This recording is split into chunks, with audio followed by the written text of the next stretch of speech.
That sound? That's the envelope I opened 3 weeks after I buried my husband, the one that said I owed $92,000 for a house I paid off in 2019. My name is Maggie Harlan. Well, it's Maggie Harlan now, again. And here's the thing. Every marriage advice column, every church counselor, every smiling couple on your feed will tell you that trust is the foundation, that a good wife supports her husband's decisions, that love means letting go of control. They're lying. And I can prove it. Because I did everything right. 41 years of Tuesday afternoons handing Bob the checkbook like clockwork, trusting him with our mortgage, our retirement, our daughter's college fund. He held my hand when Emily was born. He kissed my forehead every morning. And he forged my signature 17 times. If you've ever given someone else the password, if you've ever signed without reading, if you've ever thought, we're a team, I don't need to check, don't swipe off this video, because what happened to me is already happening to you. Let me paint you the Tuesday. Every Tuesday at 2:30 p.m., Bob would kiss my cheek. Same spot, right side, always. Grab his keys and say, "Bank run, Mags, gotta keep our future safe." And I'd smile, maybe hand him a deposit slip if I'd sold something at the craft fair, watch his Silverado back out of the driveway with the bumper sticker that said, "Akron Strong." He'd be gone 90 minutes, sometimes 2 hours. "Long lines," he'd say, or "ran into Ted, you know how he talks." And I'd have dinner ready. Meatloaf on Tuesdays. The routine was the point. The routine was us. Here's what I didn't know. While I was browning the ground beef, Bob was in that bank, but not at the teller window. He was in the back office, signing papers. My name in his blocky handwriting that fooled no one who cared to look. Home equity line, $92,000. Credit cards in my name, 4 of them, maxed. Personal loan against the car I drive, $17,000. The math doesn't work, does it? You're thinking, but wouldn't you see the money? Wouldn't you notice? And that's the thing. That's the lie they sell you about financial abuse, that it's loud, that it's obvious, that you'd have to be a dumbass not to catch it. Voice drops, intimate. "I noticed the new fishing rod. Garage sale," he said. "I noticed the weekend trip to Cleveland he took with his brother. Frank paid," he said. "I noticed he seemed lighter, happier, like a man who'd figured something out. I thought I'd married well. I thought I was safe." Bob died on Thursday. Not a Tuesday, maybe God has a sense of irony. Massive coronary in the Walmart parking lot, right between the carts and the garden center. Dropped dead holding a bag of mulch. The funeral was... I'm going to be honest with you, and this makes me sound like a monster, but the funeral was a relief. 41 years is a long time to perform happily married, to pretend you don't see the little cuts, the way he'd correct me in front of Emily, the way he'd sigh when I suggested something, anything, like my thoughts were just noise. I thought, okay, this is grief, but maybe it's also freedom? I had 3 weeks of that freedom.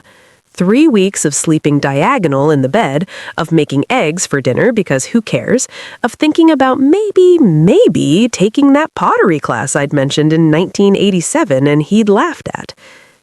Then the envelope came.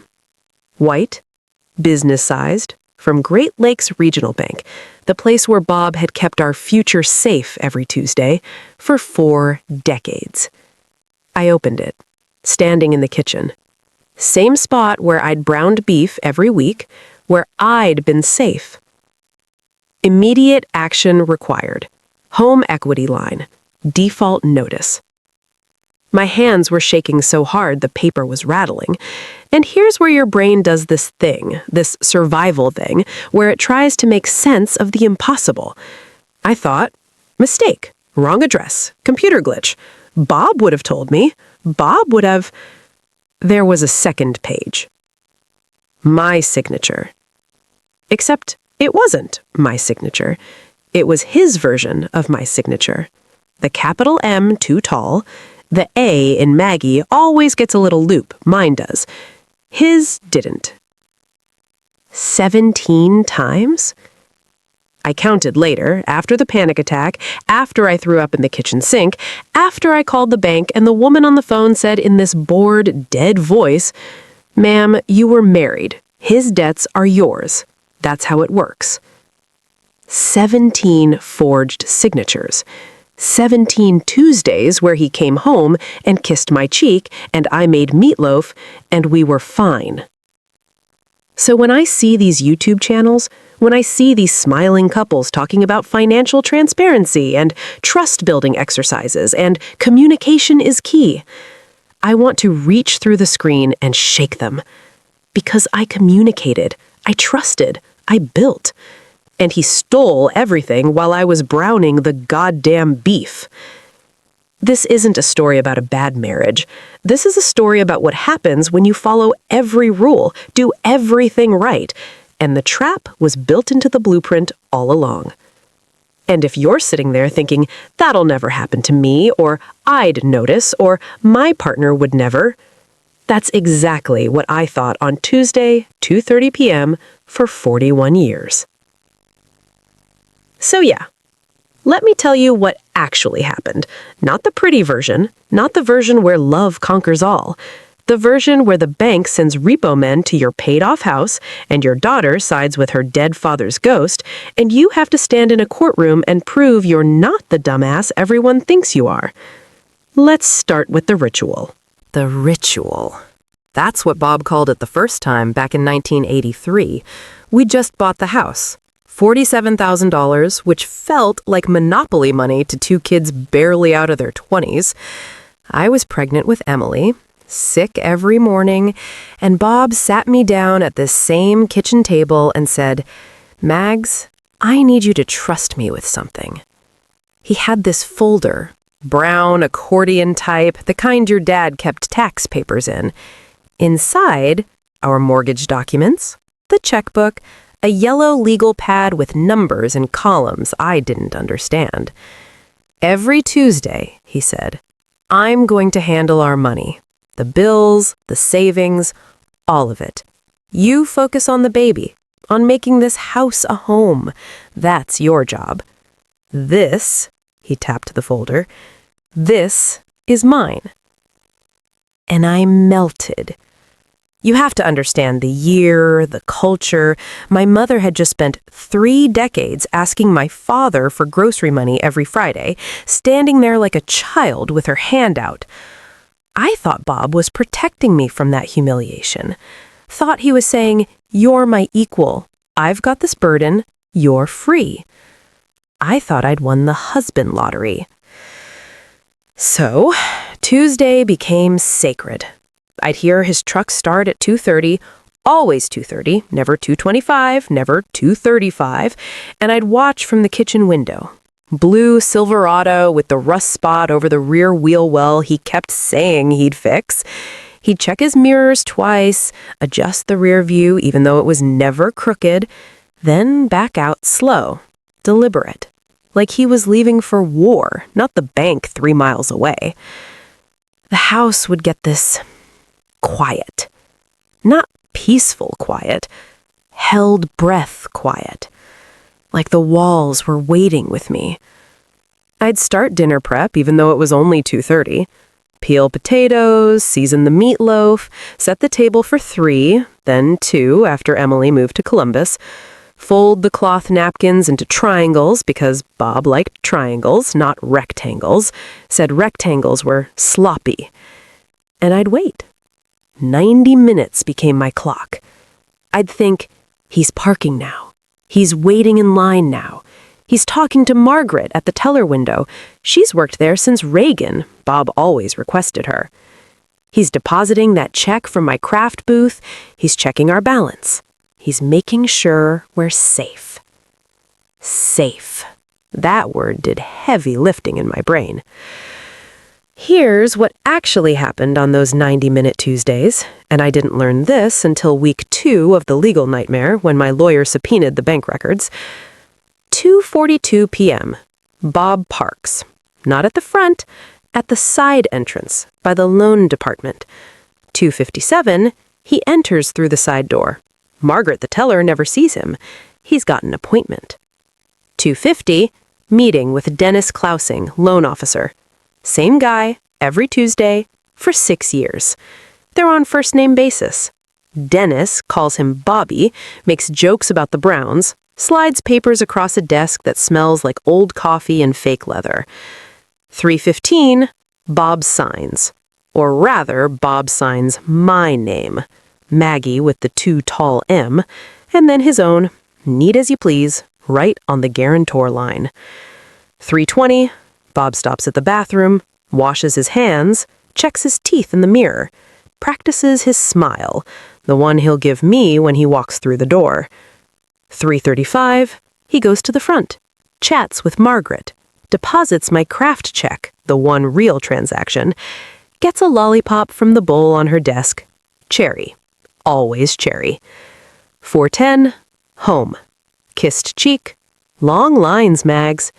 Meatloaf smell filling the house, remote control in his hand by 4:15.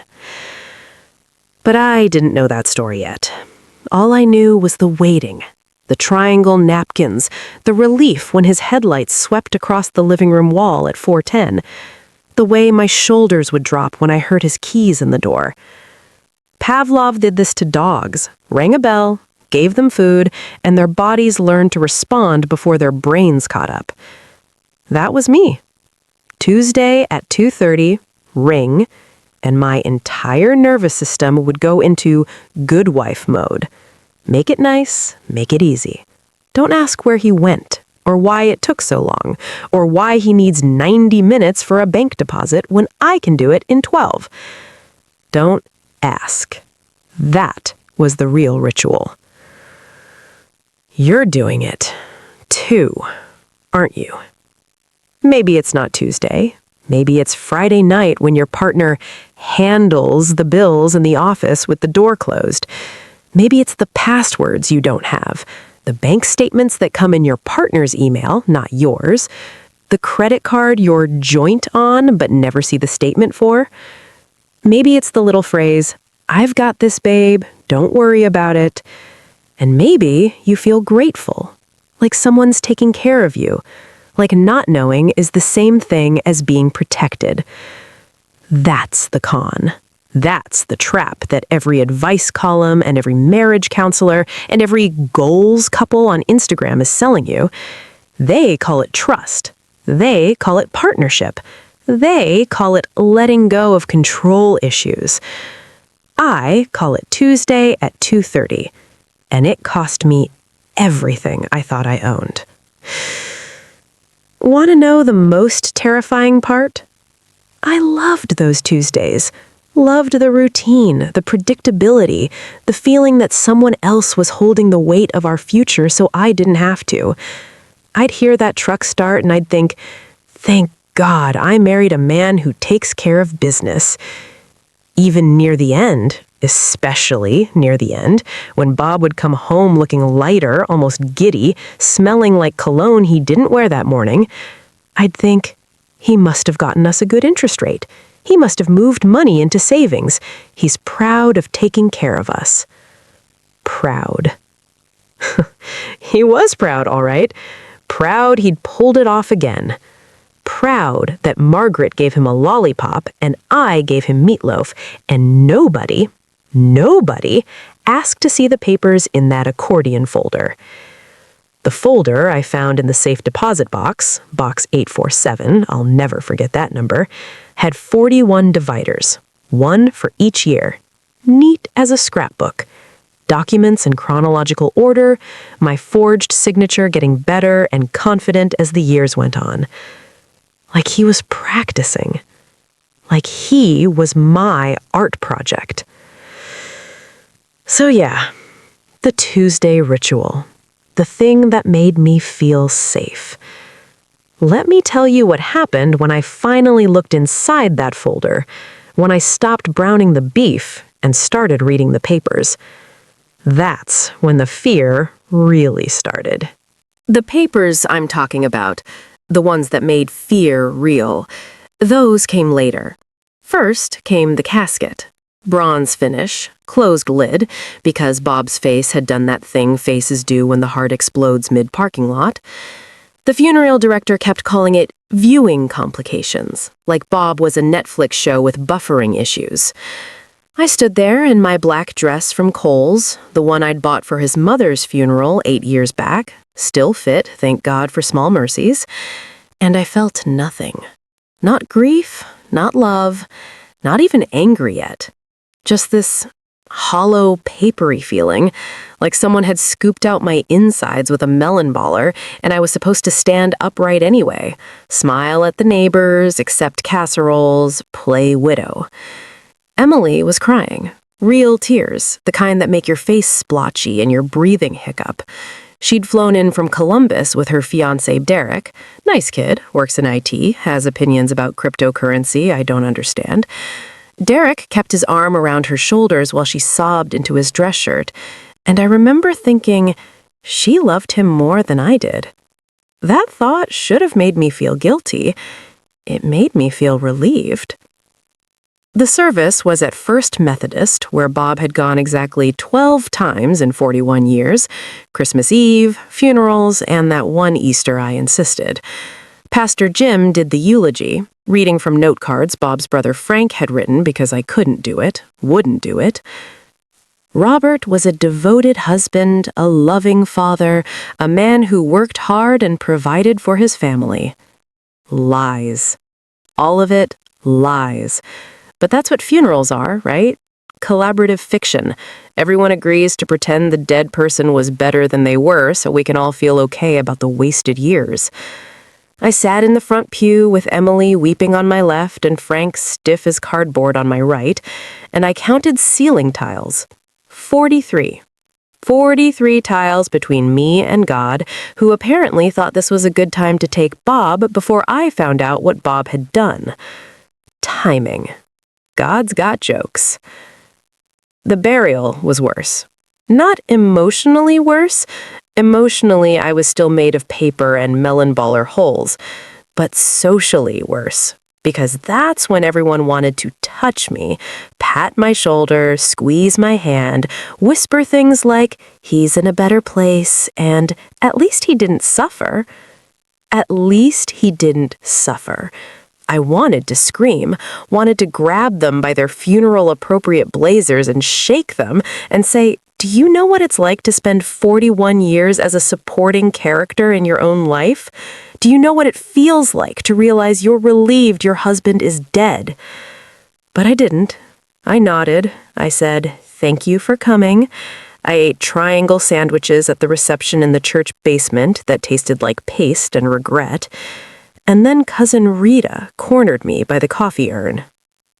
Rita's my dad's brother's kid.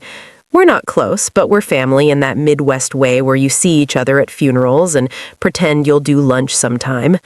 She's 71 now, walks with a cane after her hip went bad, smells like menthol cigarettes and that lotion old ladies buy at Walgreens. She grabbed my wrist, not gently. Maggie, she said, low enough the church ladies couldn't hear. Check the papers. I blinked at her. My brain was still counting ceiling tiles. What papers? Rita's eyes went hard. Not mean hard, warning hard. The look you give someone who's about to step in a bear trap and doesn't know it yet. The papers, she repeated. Bank stuff, loans, anything with your name on it. Check everything before they come for you. My stomach dropped. Not a gentle drop, a free-fall drop. The kind where your organs rearrange themselves and your throat closes up. Rita, what are you... Uncle Frank did the same thing to me. Her voice cracked, not with sadness, with rage that had been sitting in her chest for 30 years waiting for a chance to breathe.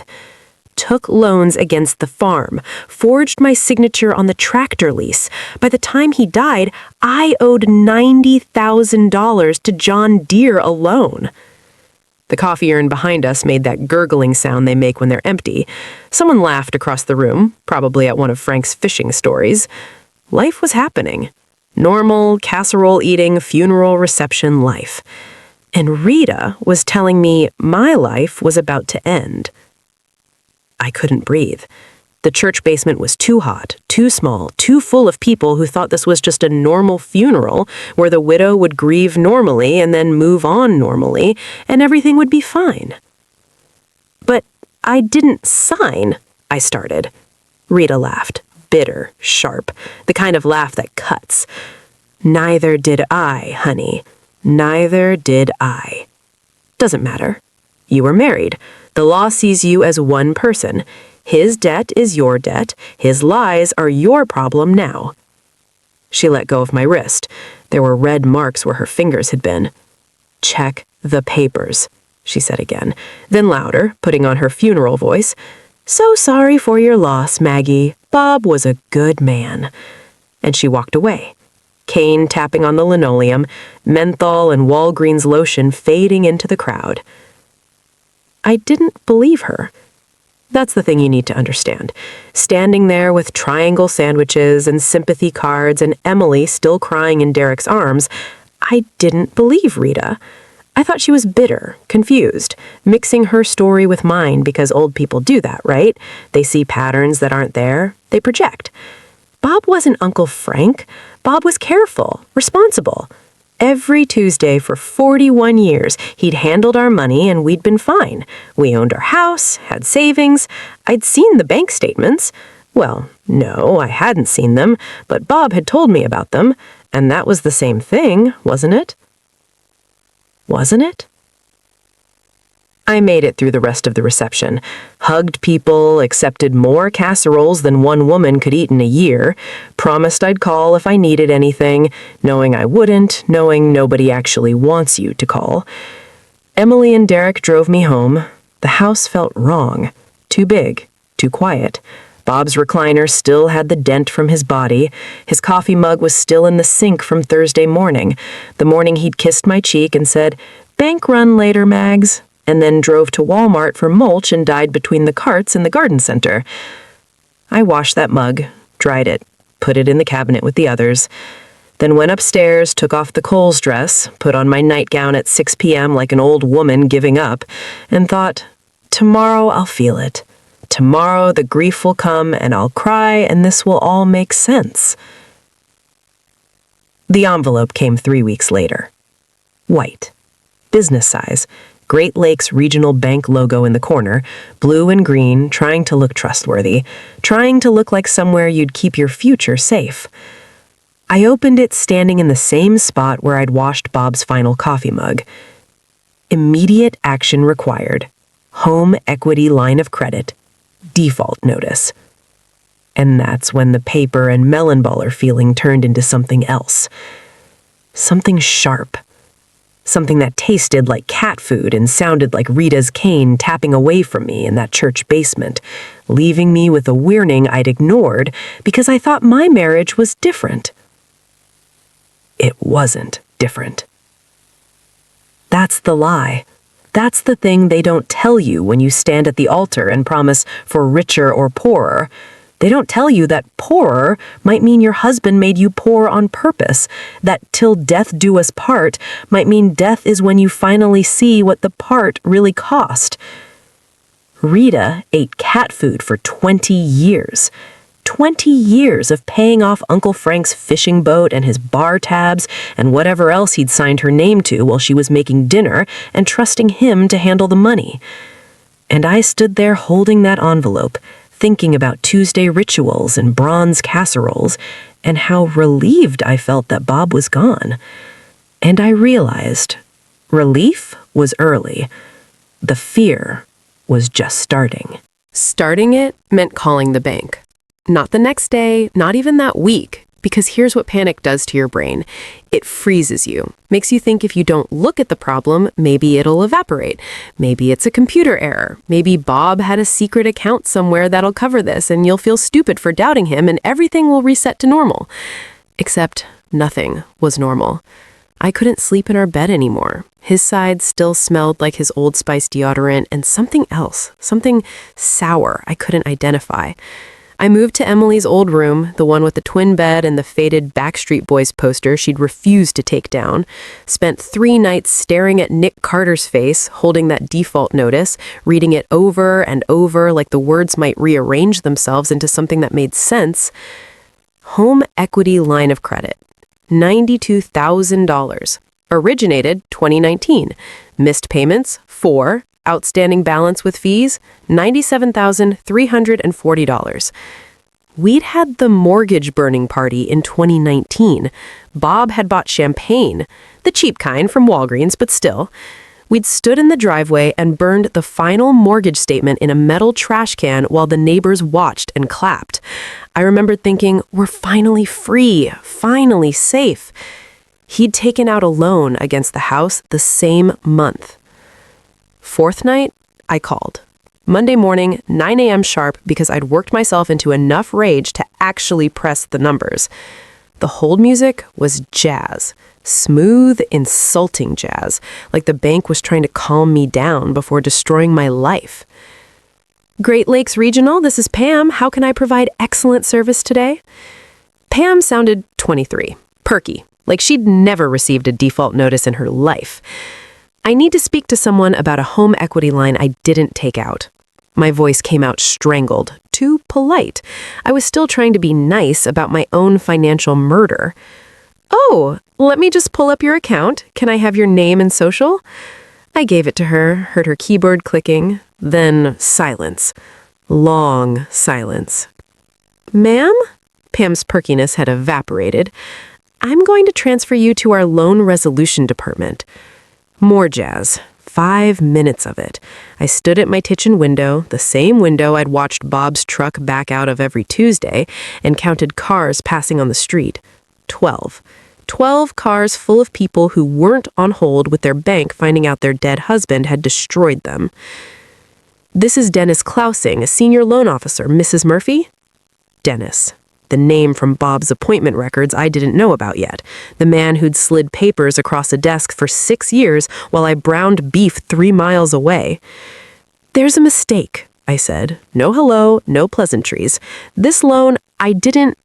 Mrs. Murphy, I have your signature right here, dated March 14th, 2019. You and your husband came in together, we did the paperwork, everything was properly notarized. Together. That word landed like a fist. I was never in your office, I said, each word distinct, sharp. I didn't sign anything. Dennis sighed. Actual audible sigh, like I was bothering him, like this was some game women play when their husbands die and debts appear.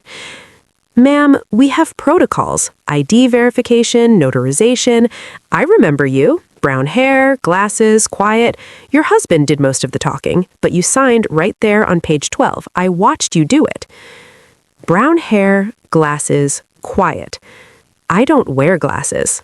Haven't since LASIK in 2006, which Bob had paid for, which I'd thought Bob paid for, which I'd probably paid for myself with money I didn't know I was earning through his forgeries. Jesus Christ, the layers. Send me the documents, I said. All of them. I want copies of everything with my name on it. I'll have our legal department today. Beat. The email came 4 hours later. PDF, 47 pages. I opened it on Emily's old laptop, the one she'd left behind when she moved to Columbus, still had her high school essay saved on it. My hands were shaking so hard I had to rest my wrists on the desk to control the mouse. Page 12. The signature page.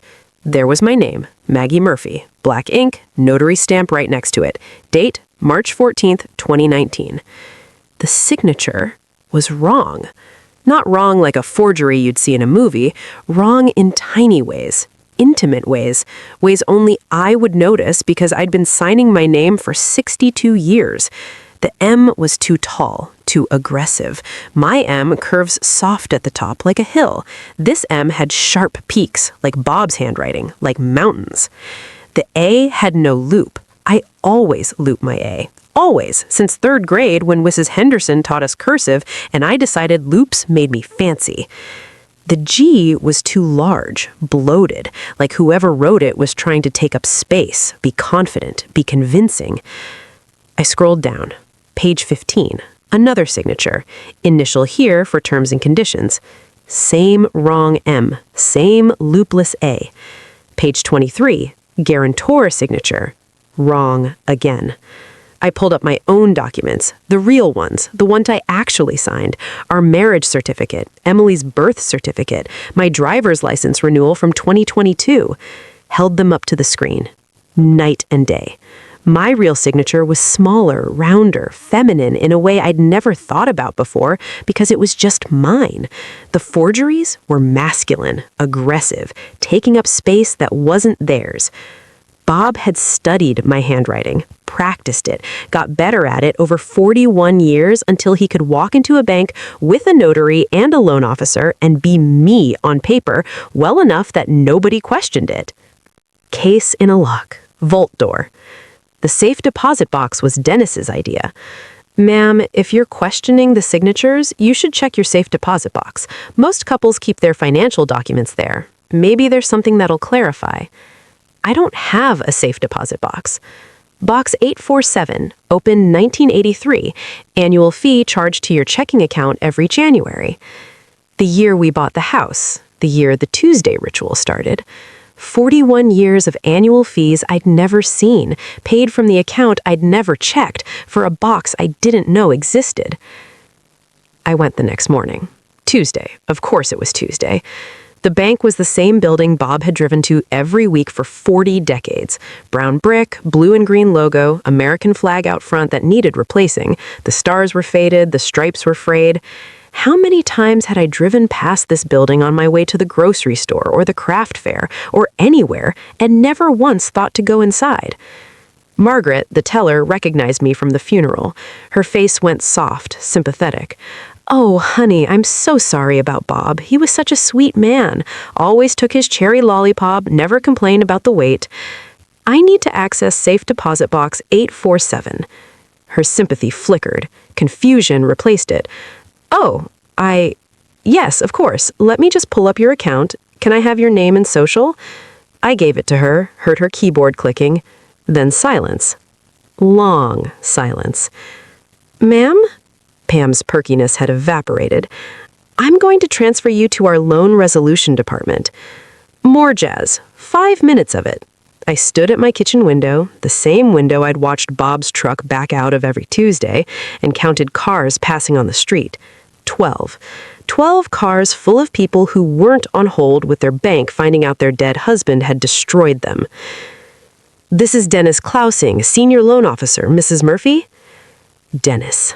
The name from Bob's appointment records I didn't know about yet. The man who'd slid papers across a desk for 6 years while I browned beef 3 miles away. "There's a mistake," I said. "No hello, no pleasantries. This loan, I didn't... Mrs. Murphy, I have your signature right here, dated March 14th, 2019. You and your husband came in together, we did the paperwork, everything was properly notarized." Together. That word landed like a fist. "I was never in your office," I said, each word distinct, sharp. "I didn't sign anything." Dennis sighed. Actual audible sigh. Like I was bothering him, like this was some game women play when their husbands die and debts appear. "Ma'am, we have protocols. ID verification, notarization. I remember you. Brown hair, glasses, quiet.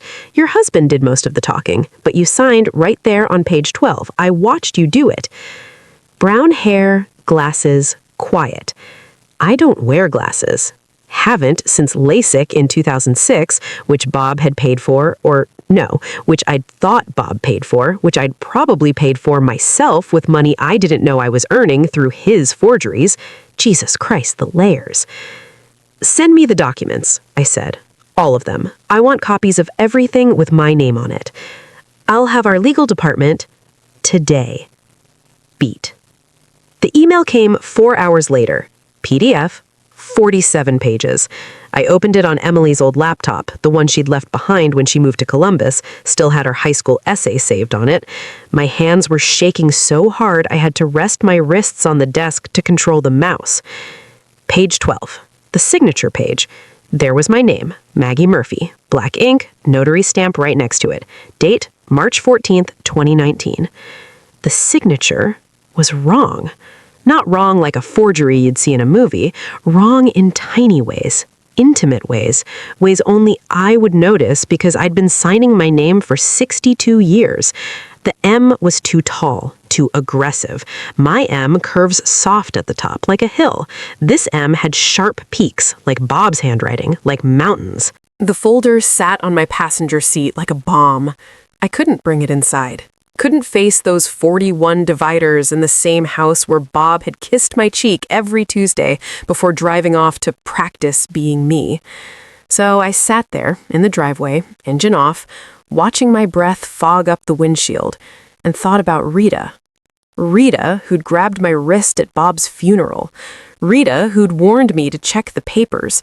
Rita, who'd eaten cat food until she was 80 because nobody believed her when she said she didn't sign.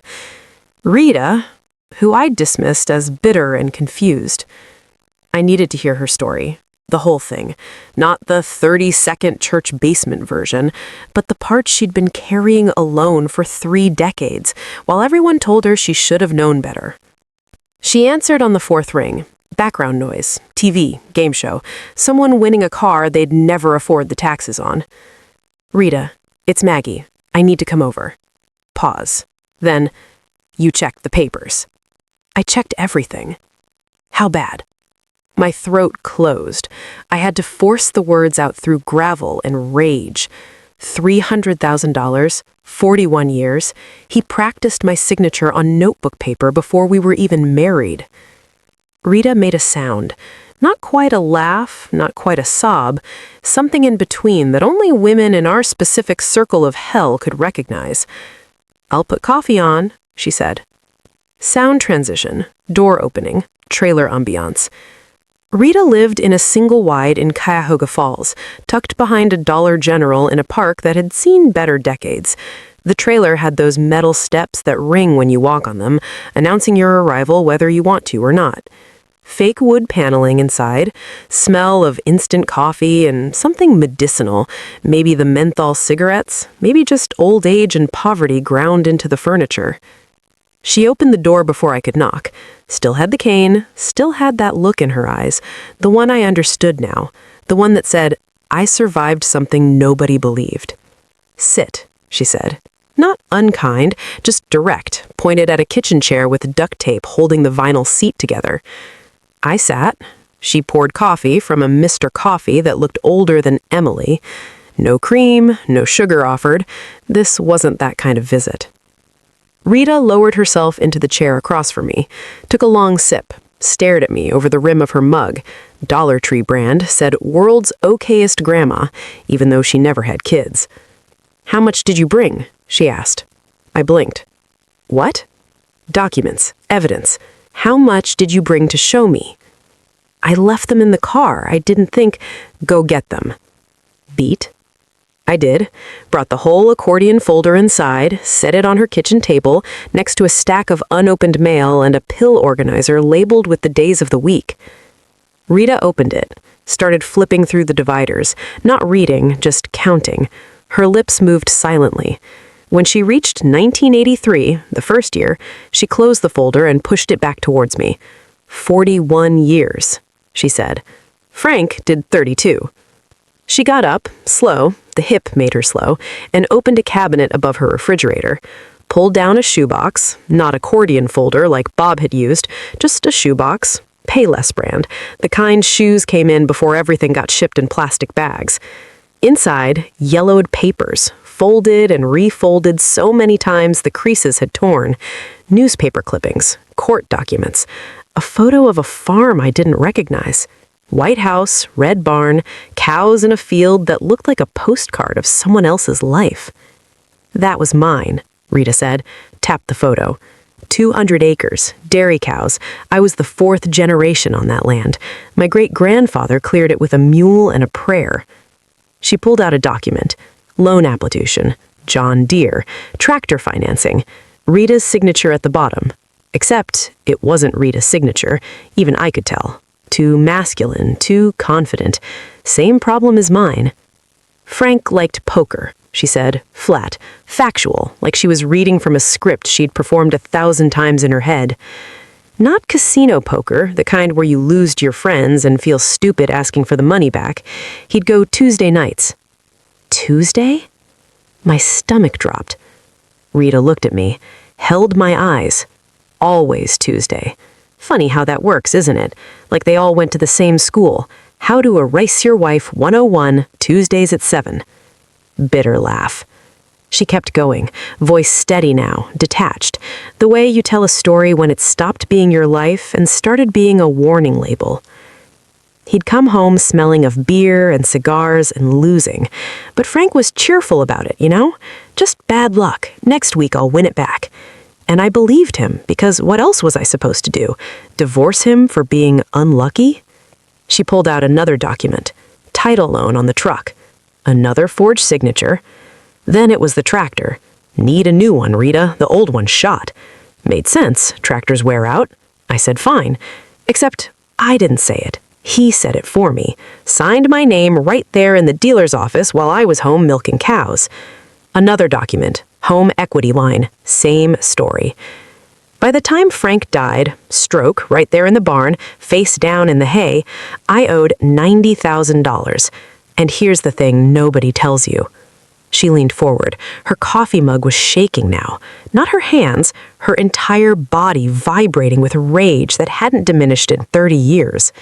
Nobody believed me. The bank said I must have known. The lawyer said I should have checked the statements. Frank's brother, your dad's brother, said I was just bitter because Frank was dead and I couldn't handle the truth that I had agreed to the loans and forgotten. Forgotten. That's what they went with. Not your husband was a criminal, not you were married to a thief, just you forgot, sweetheart. Women your age forget things. Rita pulled out the newspaper clippings. Farm auction. I could see the date, May 1987. Photos of equipment lined up, cows and pens, strangers walking through her great-grandfather's land, deciding what it was worth by the pound. Sold everything, she said. Cows went first. Got $800 per head, which sounds like a lot until you're trying to pay off $90,000, plus legal fees, plus the interest that kept stacking while I fought it. She pointed to a line in the auction notice. See that? She said. Livestock, equipment, and real property. That's how they describe your entire life when it's being liquidated. 3 words. Real property. Like it wasn't mine. Like it was just property that happened to be real. The next clipping was the house sale. Rita's white postcard house with the red barn. Sold to a developer who turned it into a subdivision. McMansions where her cows used to graze. Moved here in '88, Rita said, gestured around the trailer with the duct-tape chairs and Dollar Tree mugs. Couldn't afford rent anywhere else. Trailer park took cash, didn't check credit. Good thing, too. Frank had destroyed mine along with everything else. She pulled out her final document, food bank receipt, dated 1994. Cat food started in '92, she said, voice absolutely dead now. Friskies, the pâté kind, 29 cents a can at Aldi, cheaper than human food, and honestly, after a while you stop tasting it. Just texture and shame. I was crying, didn't realize it until the tears hit my hands folded on her kitchen table. Rita, I'm so... Don't. Sharp. She held up one finger. Don't apologize. Don't pity me. I'm not telling you this for sympathy. I'm telling you this so you know what's coming. She gathered her documents back into the Payless shoebox, closed it, put it back in the cabinet above her refrigerator, where she'd kept it for 37 years. You're at the beginning, she said, turned back to face me. Right now, you're where I was the day after Frank's funeral. You've got the evidence, you've got the rage. You think, this is wrong, someone will fix it, justice will happen. She sat back down, looked me dead in the eyes. Justice doesn't happen, Maggie. The law sees you as one person with your husband. His debts are yours. His crimes, those are yours too, somehow.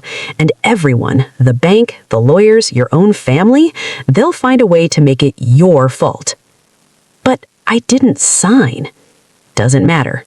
Rita's voice went hard as iron. You trusted him. That's your crime. You didn't check. You didn't verify. You were a good wife who let your husband handle the money. And good wives deserve what they get. That's what they'll say. That's what they said to me.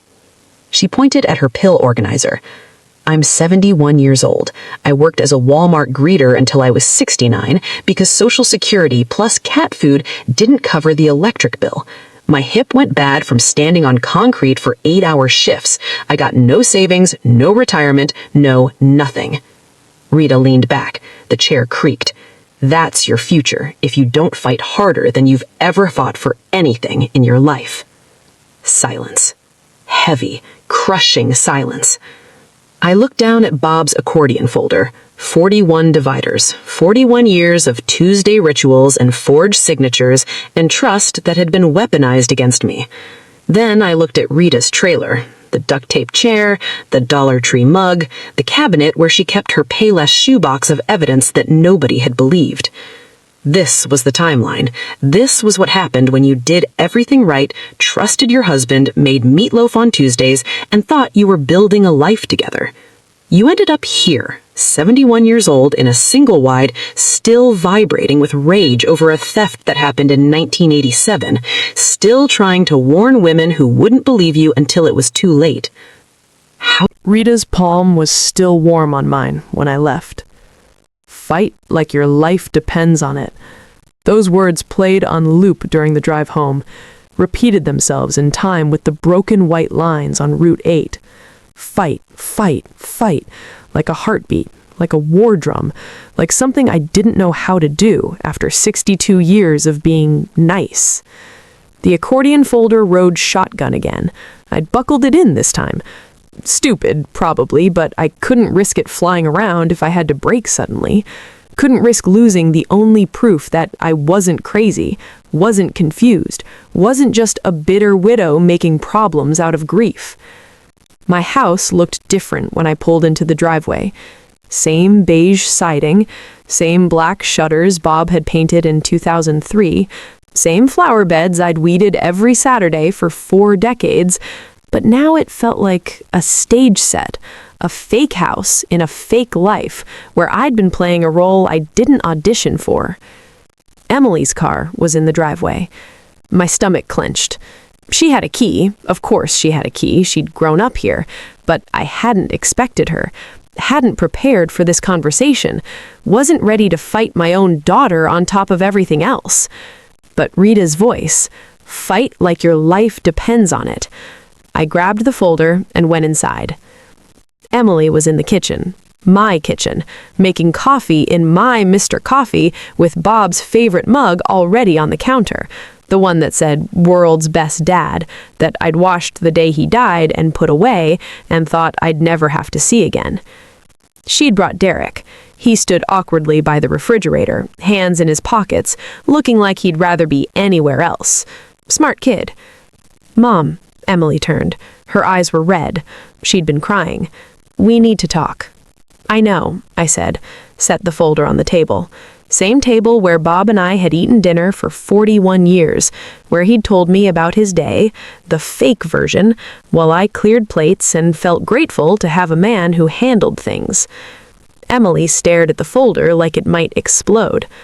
"What's that?" "Proof." I sat down. Didn't offer them coffee, didn't ask how their drive was, just sat and waited for the fight to start because I could see it building behind Emily's eyes, the defense of a dead man she'd loved more than she'd ever loved me. "Mom, I've been thinking about what you said on the phone.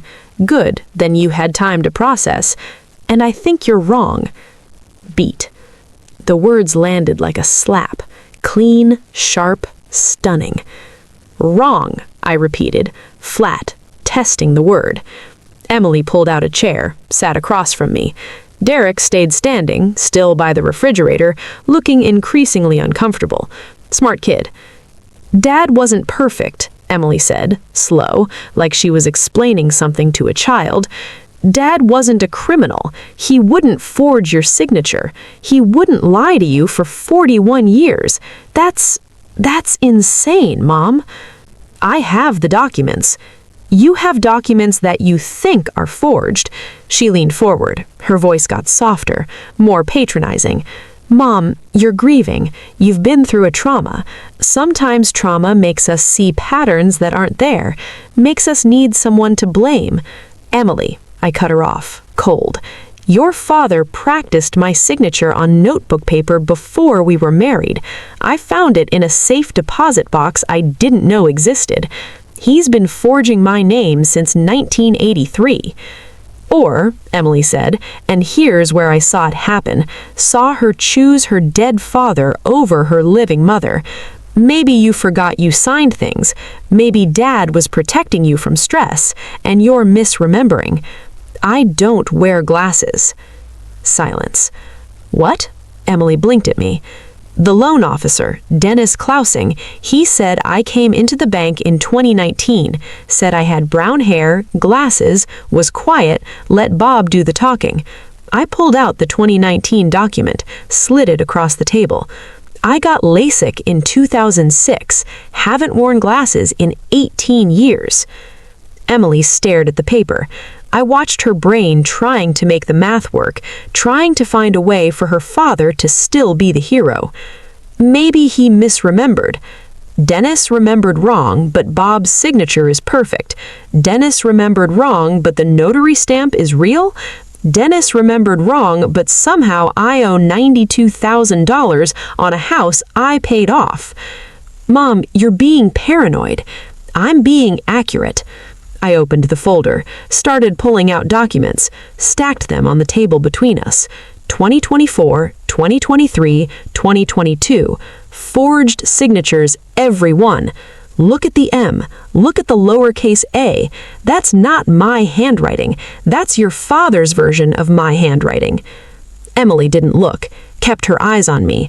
Her face was doing that thing, that expression I'd seen 1,000 times when she was younger and didn't want to admit she was wrong. Stubborn. Bob's stubbornness, not mine.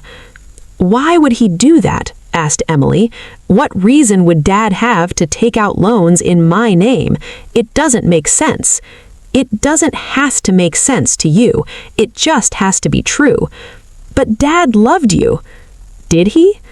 The question shocked both of us. I hadn't meant to ask it, hadn't meant to voice the thing that had been building in my chest since I found that first default notice. But now it was out, hanging in the air between us like smoke. Did he love me, Emily? Or did he love someone who didn't ask questions, who handed him the checkbook every Tuesday and made meatloaf and folded napkins into triangles because he liked triangles, not rectangles? That's not fair. None of this is fair. My voice cracked. Your father spent 40 decades erasing me on paper while I thought we were building a life together.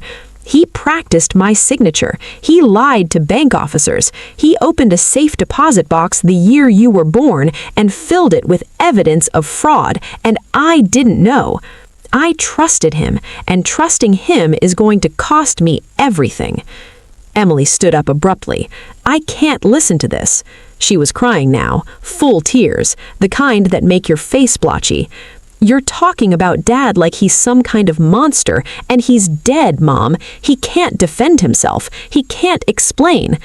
He had 41 years to explain. He chose silence.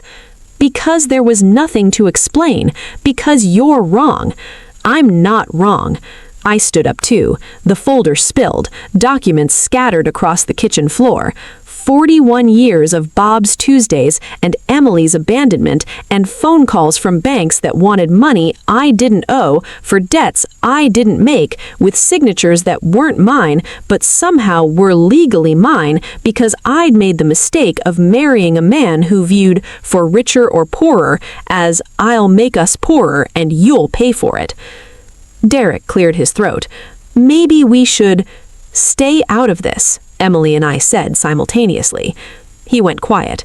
Smart kid. Breathing hard, both of us.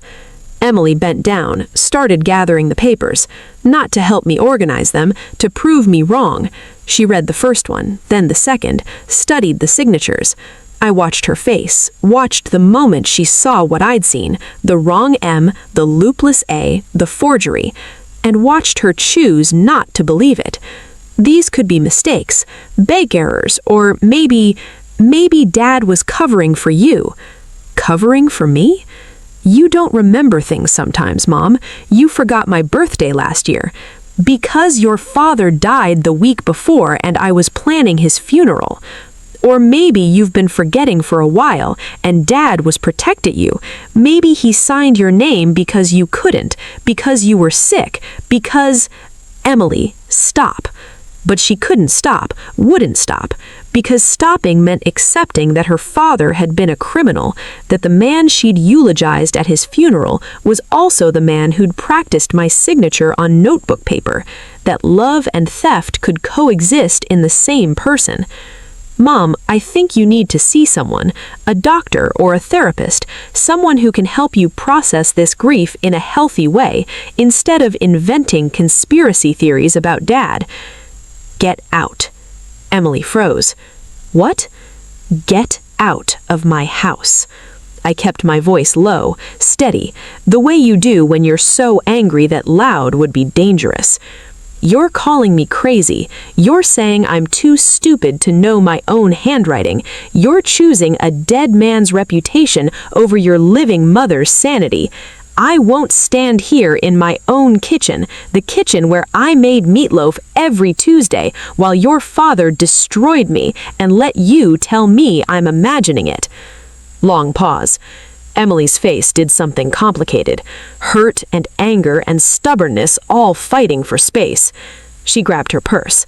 Derek followed, still silent, still smart enough to know this wasn't his fight. At the door, she turned back. When you're ready to admit you need help, she said, voice shaking, but I'm not going to participate in whatever this is, this vendetta against Dad's memory. It's not a vendetta, it's evidence. It's grief, Mom, and it's making you cruel. The door closed. Her car started. I watched through the window as they backed out of the driveway. Same driveway Bob's Silverado had backed out of every Tuesday. Same driveway where we'd burned our mortgage papers in 2019. The lawyer would have to wait. Someone was at my door, and it was 8 p.m. on a Tuesday. Of course, it was Tuesday. Everything terrible happened on Tuesday. And I was still sitting on the kitchen floor surrounded by evidence and rage and the rapidly cooling reality that I was going to have to do this alone. I stood up. Knees cracked. 62-year-old knees that had spent too many hours kneeling in flower beds, trying to make the house pretty for a man who was busy making it not mine. Through the peephole, Carla Henderson from 3 doors down, holding a casserole dish covered in aluminum foil. Because that's what neighbors do when someone dies. They bring food. They perform care. They don't ask if you're being financially murdered by a ghost. I opened the door. I saw Emily leave, Carla said, no preamble. Looked upset. Figured you could use this. She held out the casserole. It's tuna noodle. I know. Nobody under 70 makes tuna noodle anymore. But it was my ex-husband's favorite, and I make it when I need to remember I survived something. Ex-husband. That word landed different now. Not failed marriage, not broken home. Survived something. I took the casserole. Come in. Carla hesitated. She was maybe 10 years older than me, 70-something, with the kind of short gray hair that said, I stopped caring what men think in 1995. Wore sensible shoes, drove a sensible Camry, lived alone in a sensible ranch house with sensible curtains that she opened every morning at 7 a.m. exactly. I'd always thought she was boring. Now I wondered if she was just careful. She came in, saw the documents on the floor. Her eyes went sharp. Ah, she said. Just that. Ah. Like she's seen this movie before and knew how it ended. You know, I said, not a question. I suspected. Carla set her purse on the counter. Neat, organized purse, the kind with compartments for everything. Bob had that look. The look men get when they're handling something they shouldn't be. Confident. too confident, like they've figured out a system and they're proud of themselves for being clever. She pulled out a chair, sat without asking. Good. I was tired of polite. My ex-husband had the same look, Carla said. David. We were married 31 years. He was a comptroller at a manufacturing plant. Good with numbers, always told me I didn't have a head for finance, that I should focus on the house and let him handle the complicated stuff. The tuna noodle casserole was still warm in my hands. I set it on the counter, sat down across from her. When did you find out? I asked. I didn't find out. I got suspicious. Carla's face hardened. Different skill set. Finding out means they've already destroyed you. Getting suspicious means you still have a chance. It was the cologne, she said. David started wearing cologne in 2003. 53 years old, never worn cologne in his life. Suddenly, he's smelling like a department store. I asked him about it, and he said he was trying to make an effort to stay attractive for me. She laughed, bitter, sharp. Same laugh Rita had made in her trailer. Wasn't for me, was for Kelly at the bank. 29 years old, processed his loan applications, probably thought his stories about his boring wife were charming. Found a receipt in his jacket for a necklace I never got. That's when I knew something was wrong. Did he forge your signature? Tried to. Carla pulled her phone from her purse, pulled up a photo, showed it to me. This is the first one I caught. Home equity line. My name, his handwriting, too aggressive, just like yours probably. Men always sign too hard, like they're trying to prove something. The document in her photo looked identical to Bob's forgeries. Same notary stamp, same loan structure, same wrong signature. How much? I asked. He'd only taken out $18,000 when I caught him, had applications pending for another 40, probably would have hit six figures if I'd waited another year. What did you do? Carla put her phone away, folded her hands on the table. They were steady. Steady in a way mine weren't. Steady in a way that came from surviving something and coming the other side with your credit intact. I hired a forensic accountant before I hired a divorce lawyer. Cost me $4,000 I didn't tell David about, withdrew it from my craft booth money, same money you probably use, the money they don't track because it's just your little hobby. The way she said hobby, like a curse word, like a weapon, made me understand she'd had the same 41 years I'd had, just shorter. Accountant found everything, Carla continued. Not just the home equity line, credit cards, personal loans, a second mortgage on a rental property I didn't know we owned. David had been building a financial empire on paper, and I was the foundation he never asked permission to pour. How did you stop it? I filed for divorce the same day I got the accountant's report. Didn't tell David, didn't give him warning. Just served him papers at his office in front of Kelly at the bank. Her smile was sharp enough to cut. Then I went to the bank with my accountant and my lawyer, and we contested every single loan with my signature on it. Did they believe you? Eventually. Carla's face faded. Cost me $60,000 in legal fees, took 3 years, lost most of our friends because David played the victim. My wife went crazy. She's accusing me of fraud. She abandoned our marriage in my time of need. You know how that story goes. Everyone believes the sad man. I did know. Emily had already chosen that story. The sad dad who couldn't defend himself, the crazy mom inventing problems. But I kept my credit clean, Carla said. That was the goal. Not revenge, not justice. Just keeping my name mine. Making sure when David's house of cards collapsed, it collapsed on him, not me. Did it work? Mostly. She pulled her phone out again, showed me a different document. Credit report. Score 785. Took 7 years to rebuild, but I did it. Own my house outright, have my own bank account David never touched, haven't been on a date since 2009, and I don't miss it. What happened to David?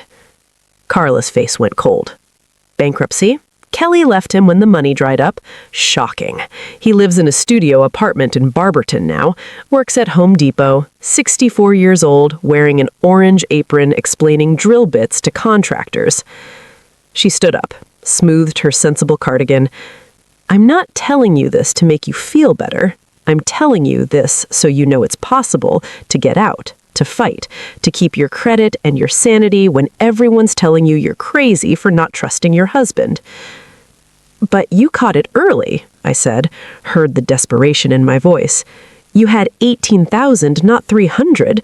You had 31 years, not 41. You're not too late. Carla cut me off hard.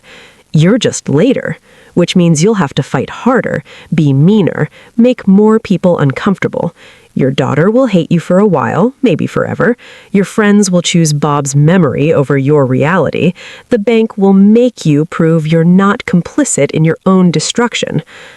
She picked up her purse, headed for the door. But here's the thing they don't tell you about getting mean, Maggie. It's survival, not selfishness.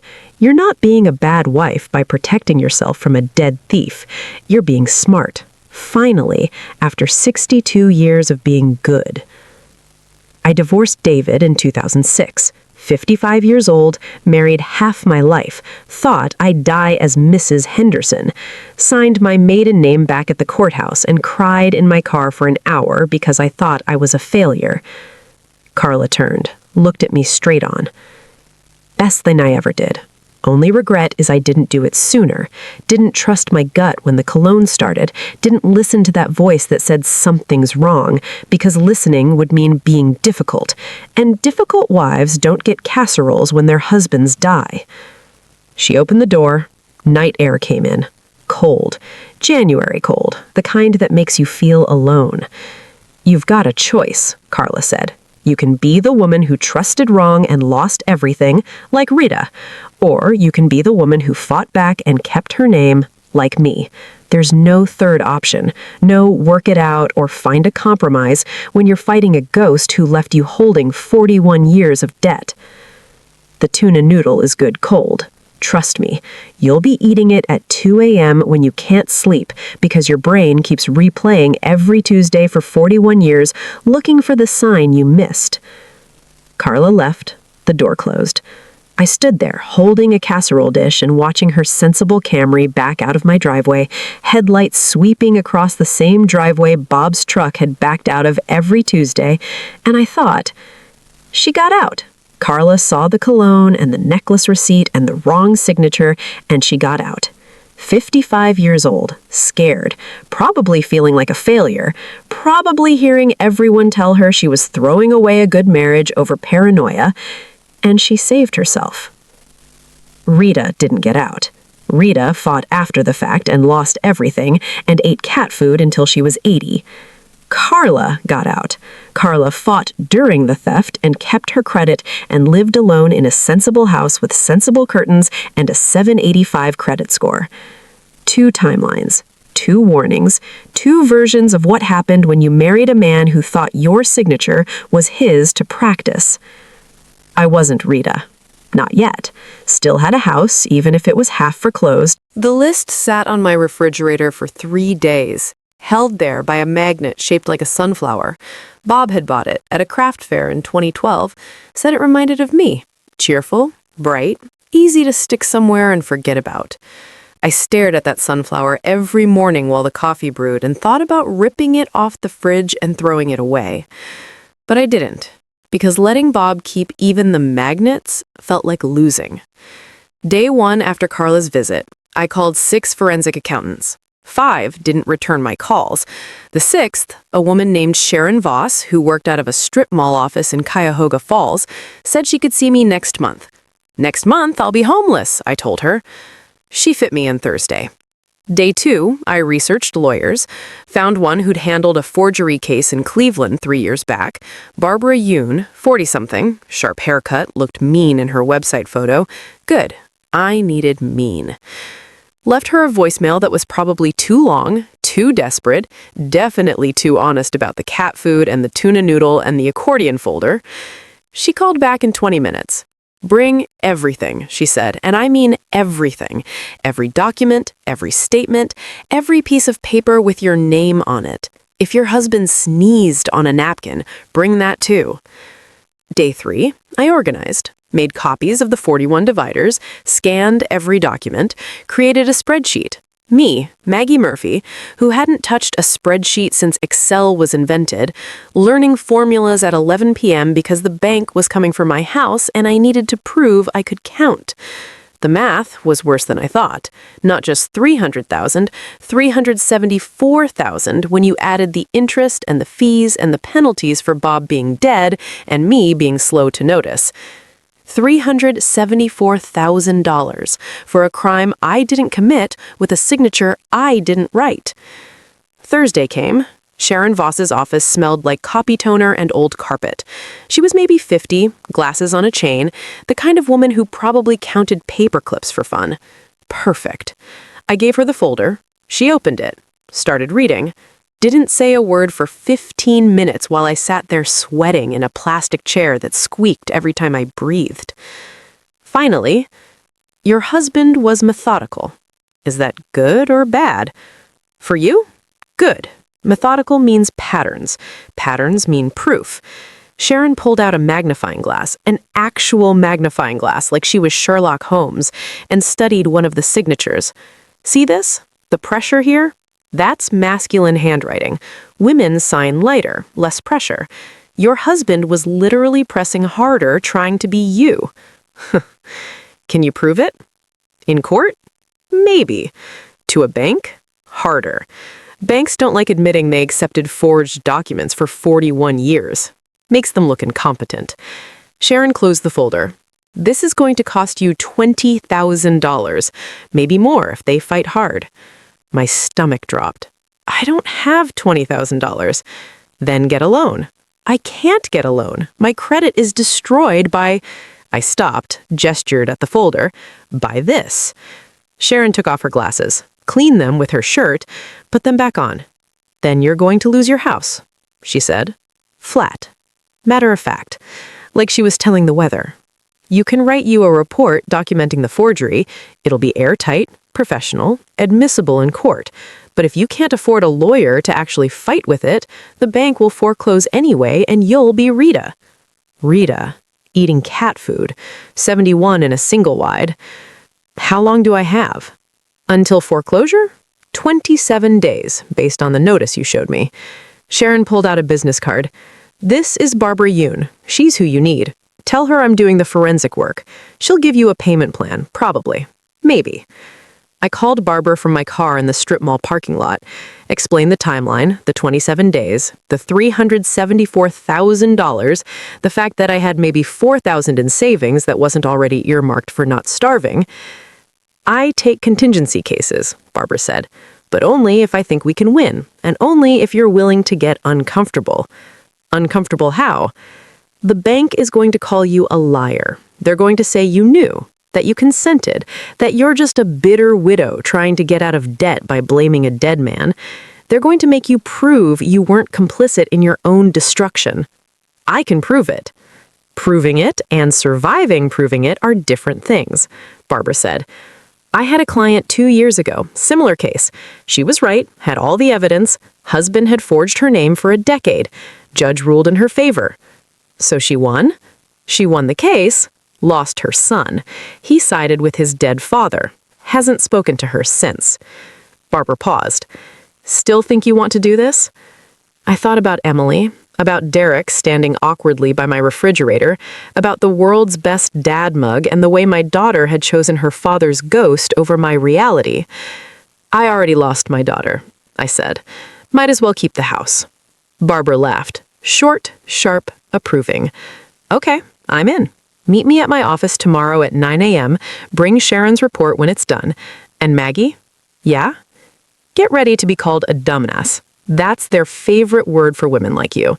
You were married, you should have known. Only a dumbass trusts her husband with the checkbook for 41 years. When they say it, and they will, don't flinch. Don't apologize. Don't prove them right by acting like you deserved it. The meeting with the bank happened 6 days later. Not my choice. Barbara had filed an emergency injunction to stop the foreclosure. Judge granted us 30 days to contest the debt. The bank's lawyer, a man named Richard Ketchum, who looked like every TV lawyer ever, gray suit, expensive tie, smile that didn't reach his eyes, requested a mediation before it went to court. Mediation means they're scared, Barbara said in the elevator up to the bank's legal department. They don't want this in front of a judge. Bad PR. Local bank forecloses on widow using dead husband's forgeries isn't the headline they want. So we have leverage? We have a chance. Don't confuse that with power. She straightened her blazer. Stay calm, don't cry, don't get emotional. The second you cry, you prove their point that you're just a hysterical woman who can't handle reality. The conference room was too cold, too white, too everything is fine here corporate. Richard Ketchum sat on one side of a mahogany table that probably cost more than my car. We sat on the other. Dennis Klausing was there too, the loan officer who'd watched Bob forge my signature 17 times and done nothing. He wouldn't look at me. Mrs. Murphy, Richard began, we understand you're grieving. Losing a spouse is traumatic, but the bank has a legal obligation to collect on outstanding debts, and these debts, he gestured at a stack of documents, are legally yours. They're not legally mine. They're forged. Your signature is on every document. My husband's version of my signature. Richard smiled, patronizing like I was a child claiming the dog ate my homework. Mrs. Murphy, with all due respect, you were married for 41 years. You lived in the same house, shared the same bank accounts. Are you really claiming you had no knowledge of these transactions? Barbara started to speak, but I cut her off. I'm claiming I didn't sign those documents. I'm claiming my husband forged my signature. I'm claiming your loan officer, I pointed at Dennis, who flinched, accepted obvious forgeries for 6 years because it was profitable and easier than checking. That's a serious accusation, Richard said, voice harder now. It's a provable fact. I don't wear glasses. Your records say I came to the bank in 2019 wearing glasses. I got LASIK in 2006. Your loan officer either lied or met with someone pretending to be me, and either way, that's fraud. Dennis finally looked up. I was certain it was you. Certain or convenient. My voice was rising. I didn't care. 27 days to foreclosure, and this man had sat across from Bob 17 times, watched him sign my name, and never once called me to verify. How much commission did you make on these loans, Dennis? How much did my husband's fraud put in your pocket? Mrs. Murphy, Richard interrupted, you're being accurate? I leaned forward. Because that's what you're about to call me, right? A dumbass. That's what you people say about women like me. You should have known. You should have checked. Only a dumbass trusts her husband with the checkbook for 41 years. The room went quiet. Richard's smile was gone. Dennis looked like he wanted to disappear into the floor. Barbara was watching me with something like approval. Here's what actually happened, I said. My husband was a criminal. Your bank was negligent. And now you want me to pay for both. You want me to lose my house, the house I paid off in 2019, the house that should have been mine free and clear, because admitting you accepted forged documents for 6 years makes you look bad. The law is clear. The law, Barbara cut in, cool and sharp, says that forged signatures are not binding. The law says that banks have a duty to verify identity. The law says that when your employee accepts documents from someone claiming to be a client they've never met, that's called negligence. She slid a document across the table. Sharon Voss's report. 40 pages of forensic analysis, pressure points, handwriting patterns, proof that Bob's version of my signature was exactly that, Bob's. We're prepared to go to court, Barbara said. We're prepared to subpoena 6 years of Dennis's commission records. We're prepared to put Great Lakes Regional Bank on trial for accepting obvious forgeries because it was profitable. Long silence. Richard read the first page of Sharon's report, then the second. His jaw tightened. 48 hours came and went. No call from Barbara, no settlement offer, just silence that felt like a fist tightening around my throat, until hour 47 when Barbara finally texted, "They're not settling. Court Monday, 9 a.m. Wear something conservative. No jewelry. Look poor, but not pathetic. Look poor, but not pathetic. Instructions for performing victimhood in a way that wouldn't offend the judge. Don't look too devastated or you're manipulative. Don't look too pulled together or you're not suffering enough. Thread the needle between broken and believable. I wore the Coles funeral dress, same one from Bob's service. Seemed fitting, burying him a second time, only this time in front of a judge who could decide if I got to keep my house or if Rita's timeline was about to become mine. Cuyahoga County Courthouse looked like every courthouse in America. Marble floors, high ceilings, that specific smell of old wood and new fear. Security made me empty my purse, took my keys, gave me a plastic bin like I was at the airport, except the destination was either freedom or cat food. No in between. Barbara met me outside courtroom 7. She had her sharp haircut and sharper suit. Looked mean, looked expensive. Looked like someone who could convince a judge that banks were capable of fraud. "Ready?" she asked. "No." "Good. Honesty is useful today." She straightened my collar, maternal gesture from a woman who was about to put me on the stand and watch me get eviscerated. Remember, short answers, direct eye contact, don't elaborate unless asked. And Maggie? Yeah? He's going to try to make you cry. Don't give him that.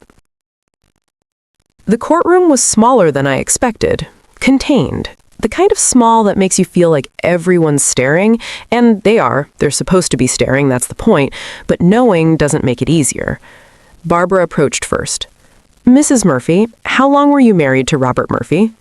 41 years. We married in 1983. "During your marriage, who handled the finances?" "Bob. He said he was protecting me, said I should focus on the home and he'd handle the money."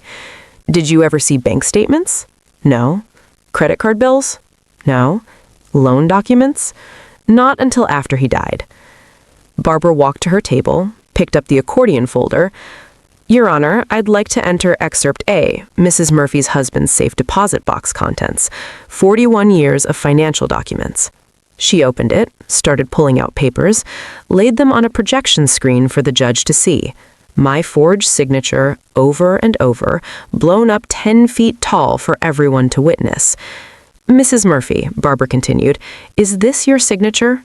I looked at the screen. The too tall M, the loopless A, the aggressive pressure. "No." "Are you certain?" "I've been signing my name for 62 years. I know what my signature looks like. That's not it." "Objection. Mrs. Murphy is not a handwriting expert." "I don't need to be an expert on my own handwriting. I know how I write my name. That's not it." Judge Morono looked interested now, leaned forward slightly. "Overruled. Continue, Ms. Yun." Barbara smiled, small, approving. "No further questions, Your Honor." Beat. Richard stood, buttoned his jacket, walked towards me with that smile, the one that didn't reach his eyes, the one that said, "I'm about to destroy you, and we both know it." "Mrs. Murphy," he began, voice smooth as oil, "you testified that your husband handled all finances for 41 years, is that correct?" "Yes." "And in 41 years, you never once asked to see a bank statement." "I trusted him." "You trusted him?" Richard repeated, let it hang in the air. "So you chose not to verify, chose not to check, chose to remain, as you put it, protected." My hands clenched in my lap. "Don't flinch, don't apologize." "I trusted my husband, yes." "Mrs. Murphy, you have a high school education, correct?" "Yes." "You can read?" "Yes." "You can write?" "Obviously." "So you were capable of reviewing financial documents, capable of asking questions, capable of participating in household finances. You simply chose not to." "That's not what happened." "Isn't it?" Richard picked up a document. "This is a home equity line application from 2019. Your name is at the top, your social security number is listed, your signature is at the bottom. Are you telling this court that in 41 years of marriage, your husband never mentioned taking out a $92,000 loan against your home?" "He mentioned it," I said, quiet. "He said we were refinancing to get a better rate." I believed him. You believed him because you chose to not verify, chose to not read the documents, chose to not... I chose to trust my husband. My voice broke. Not crying, I wouldn't give him that, but cracked, raw. I chose to believe that when he said, "I'm protecting you," he meant it. I chose to think 41 years of marriage meant something, that love meant something, that I didn't have to audit my own husband like he was a criminal because good wives don't do that. Good wives, Richard repeated, soft, dangerous. Mrs. Murphy, do good wives also claim ignorance of $300,000 in debt? Good wives get destroyed by men who practice their signatures on notebook paper. I leaned forward. Good wives trust. That's what we're taught. Trust your husband, support your husband. Don't question, don't check, don't be difficult. And when that trust is weaponized, when 41 years of being a good wife means 41 years of being erased on paper, we're told we should have known better. I should have what? I stood up. Didn't realize I'd stood until the bailiff shifted. I should have audited my husband's paperwork every Tuesday, should have followed him to the bank, should have assumed the man I married was a criminal and treated him like one for 40 decades. Mrs. Murphy, please sit down. I sat. My heart was hammering. Barbara was watching me with something between alarm and admiration. Emily, in the back row, had uncrossed her arms. Mrs. Murphy, Richard tried again, voice harder now. You benefited from these loans. You lived in the house they paid for, drove the cars, used the credit cards. I used nothing. Every dollar Bob stole, he spent. On what? I don't know. Fishing equipment, maybe? Bar tabs? Whatever men buy when they're using their wives' identities to commit fraud. I pointed at Dennis Clousing, sitting in the gallery. Ask your loan officer. Ask him if I was ever there. Ask him if I wore glasses I don't own. Ask him if he ever called me to verify that the woman signing my name was actually me. Dennis looked like he wanted to melt into the floor. Your Honor, Richard said, Mrs. Murphy is being emotional. Mrs. Murphy is being honest, Judge Morono interrupted. She looked at me over her reading glasses. And I'd like to hear more. Mrs. Murphy, you said your husband practiced your signature. Can you elaborate? Breathing steadied. In the safe deposit box under the 1983 divider, the first year of our marriage, there was a piece of notebook paper. 20 versions of my signature, some crossed out, some circled, notes in the margin like loop smaller and more confident. I looked at Richard, at Dennis, at the three associates who'd been so certain this was a waste of time. He practiced being me before he even told me about the Tuesday ritual. He planned this from the beginning, and your bank let him do it for 41 years because verifying would have been inconvenient. Judge Morono wrote something. Long note. Barbara was absolutely still. Mr. Ketchum, the judge said, I'd like to see this practice sheet Mrs. Murphy mentioned. Barbara pulled it from the folder. The bailiff took it to the judge. Judge Morono studied it. Her expression didn't change, but her jaw tightened. This is from 1983. Not a question. Yes, Your Honor, Barbara confirmed. Before any of the contested loans. Yes, Your Honor. Judge Morono looked at Richard. Your client's loan officer approved 17 loans with forged signatures, signatures that don't match the genuine article, never called to verify, never requested ID, for 6 years. Your Honor, bank protocols require verification. Your protocols failed. She closed the file. I'm ordering a forensic audit of all loans processed by Mr. Clousing in the past decade, and I'm granting Mrs. Murphy's request to void all contested debts pending the audit results. Stunned silence.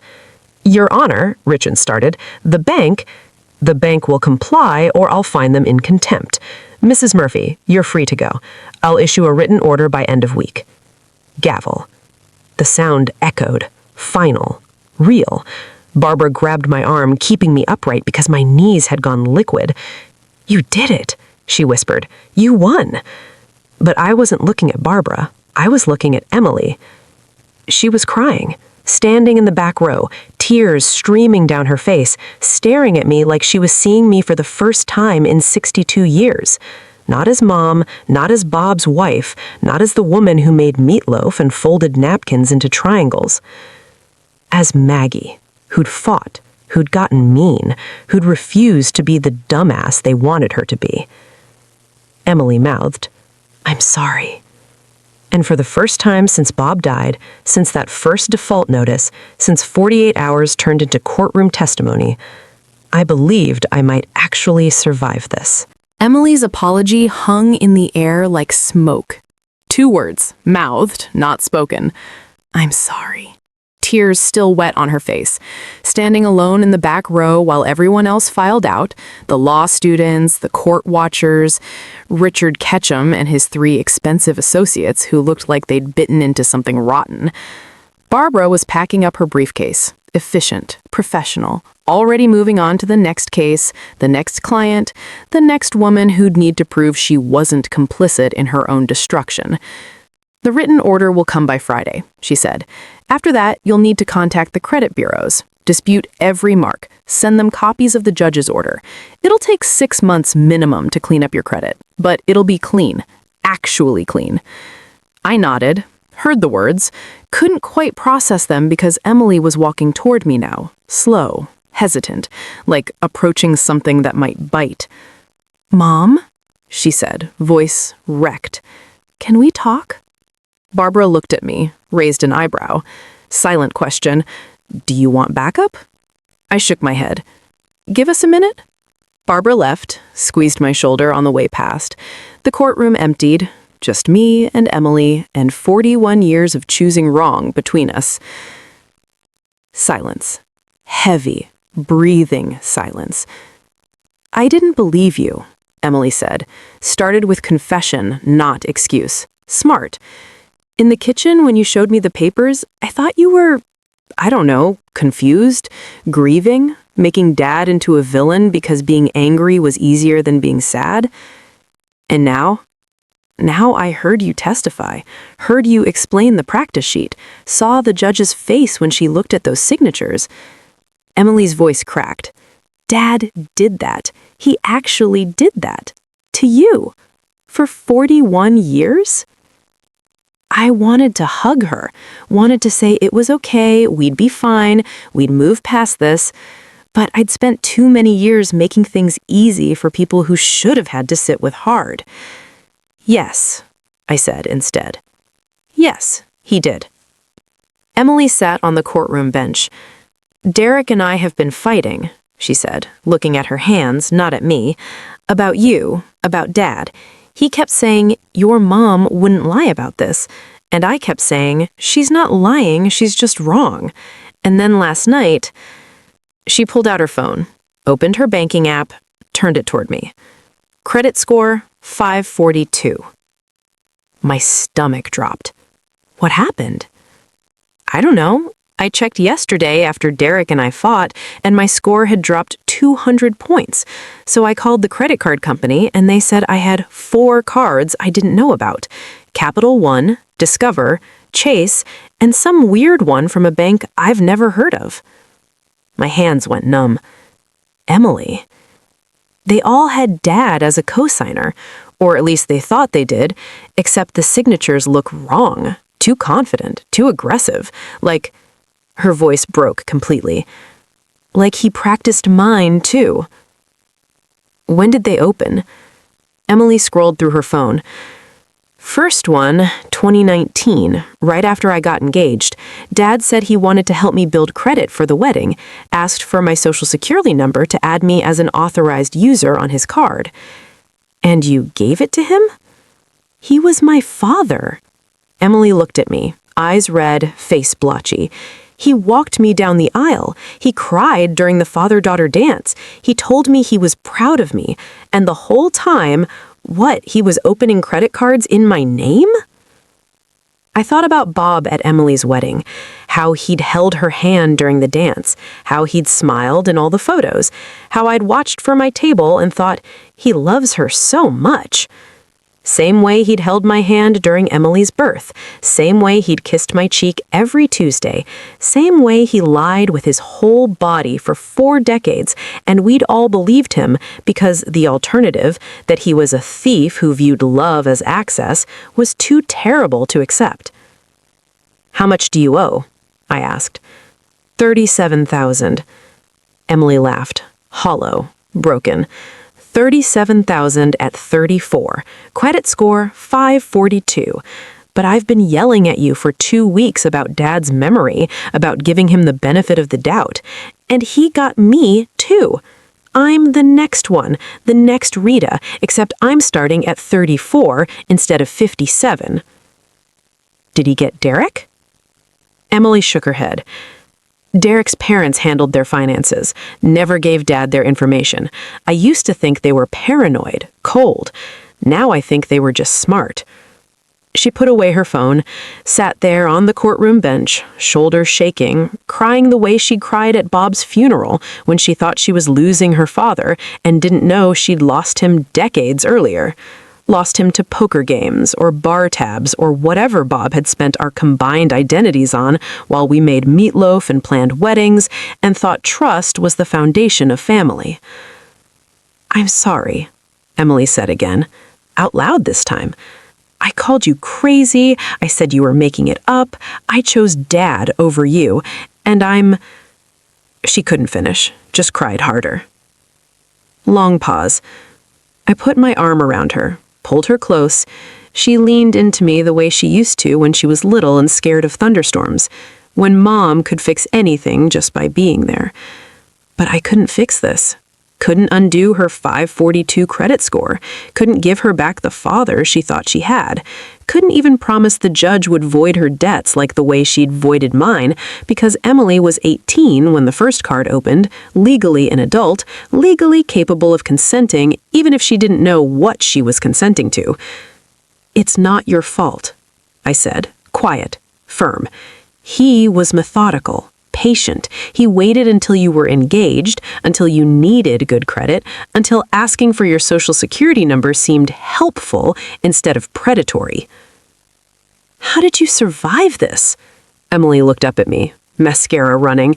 "How did you survive finding out and not just break?" Thinking about Rita, about Carla, about the choice. "I got mean," I said. I stopped being the good wife who made things easy, stopped caring if people thought I was bitter or crazy or should have known better, and I fought. "But you won. Judge voided everything. You get your house back, your credit, your name. I'm not going to win. I gave him my social security number. I consented." "You didn't consent to fraud." I gripped her shoulders, made her look at me. "You consented to being added as an authorized user, not to having your identity stolen, not to being his second project after he perfected the technique on me." "Barbara can help you. Same forensic accountant, same playbook. You're 34, you have time to rebuild. But Emily," I waited until she was really listening, "you have to stop defending him. Stop making excuses. Stop thinking there's some explanation that makes this okay. There isn't. Bob was a thief, and thieves don't stop at one victim when the first one worked so well." Emily nodded. Small, broken, the way I'd nodded in Rita's trailer when she'd told me to get mean or die trying. "I don't know how to be mean." Neither did I. I stood up, pulled her with me. "But I learned. You will too, because the alternative is Rita's timeline. Trailer park, cat food, 71 years old, still vibrating with rage because nobody believed her, and I won't let that be you." We walked out together, mother and daughter, both victims of the same man, both carrying proof that the person who'd held our hands at births, at weddings, at Tuesday dinners, had also held our pens and practiced being us until he could erase us without anyone noticing. Barbara was in the hallway, saw Emily's face, saw my arm around her, put it together immediately. "He got her too?"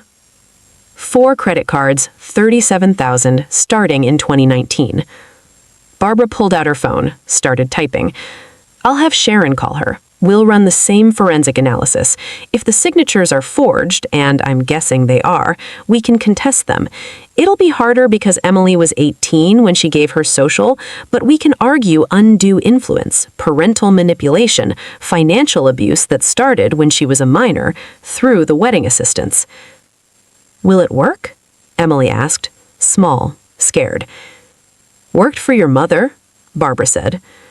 But you need to understand something. This is going to get worse before it gets better. We're going to have to prove your father was a serial fraudster who targeted his own family.